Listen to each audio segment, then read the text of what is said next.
سرعت زاویه و شتاب خطی تا حدی ما رو به دوران دبیرستانمون برگردون. حالا می‌خوایم درباره قهرمانایی صحبت کنیم که با استفاده از این تکنولوژی به این سطح نرسیدن و اینجا با همکارمون افشین مبصر هستیم که خیلی خوش اومدید به برنامه ما. امروز قرعه کشی مرحله اول اوپن استرالیا هم مشخص شده. حریف اول جوکوویچ که امید اول قهرمانی هم هست، یک تنیس باز ایتالیایی خواهد بود. تا چه حد انتظار داریم که جوکوویچ بتونه موفقیت‌های سال قبلش رو که 3 گرند اسلم از 4 تا رو برد تکرار کنه یا اینکه احیانا ممکنه دچار خستگی شده باشه؟ همونجوری که خودش جوکوویچ گفته سال گذشته بهترین سال زندگی تنیسش بوده در سالهایی که تنیس باز حرفه‌ایه، ولی سال رو با خستگی و مصدومیت به پایان برد و در فصل جدید هم در هیچ مسابقه ظاهر نشده و به حساب استراحت کرده یا خودش آماده می‌کرده. تکرار اون کارهایی که پارسال کرد کار آسونی نیست، یعنی خیلی دور از انتظاره که یک بازیکن بتونه 2 سال پشت سر هم این موفقیت رو تکرار کنه، چون فقط 3 تا گرند اسلم نبود، در خیلی مسابقات ماسترز و مسابقات دیگر هم برد.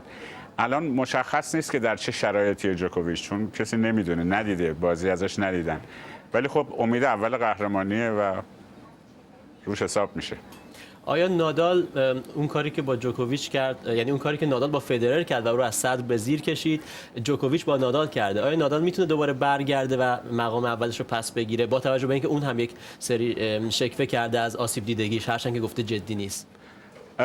نادال اگر بتونه بر اشکالات بدنیش، یعنی آسیب دیدگی ها و یه ناراحتی پا داره که همیشگی هست و با پوشیدن کفشای مخصوص جبرانش می‌کنه، به اون فائق بیاد، احتمال اینکه بتونه دوباره برگرده به رده‌بندی، یعنی رده اول جهانی خیلی زیاده، برای اینکه تازه 25 سالشه و در اوج قدرتشه.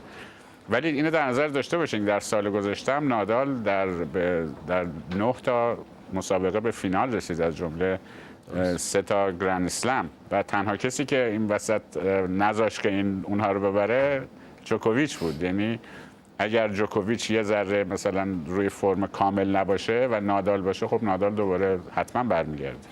درباره نوع زمین بگیم که زمین پلاستیک، زمین سخت، چه امتیازی میتونه داشته باشه؟ چون نادال ظاهرا یک مقدار اینجا مشکل داره روی زمین سخت. نادال همونجور که خدمتتون گفتم به خاطر ناراحتی پایی که داره روی زمین سخت براش مشکله، برای اینکه فشار به پاش میاد و زانوشو ناراحت میکنه.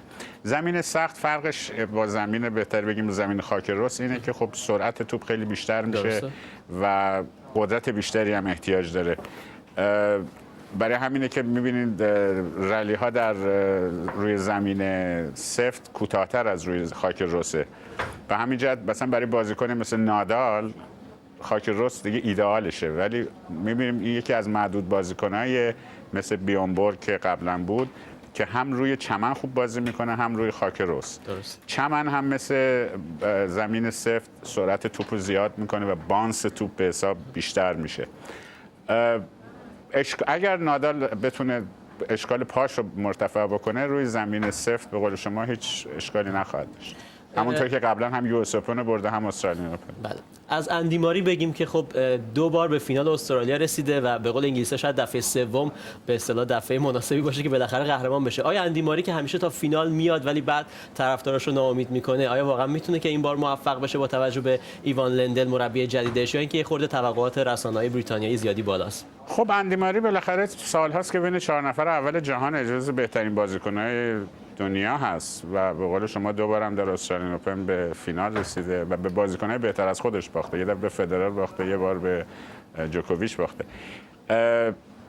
اندی ماری از هر لحاظ بازیکن به قول معروف پرفکتیه، هم بازیش هم همه چیش، ولی به نظر میاد که یک مقدار زود خسته میشه، یعنی اون آمادگی بدنی کامل رو نداره، به خصوص برای بازیایی که بیشتر از 3 ست یا 2 ست بشه. مثلا با در گرند اسلم شما برای اینکه ببری با 3 ست ببری، یکم طولانی تر میشه بیشتر.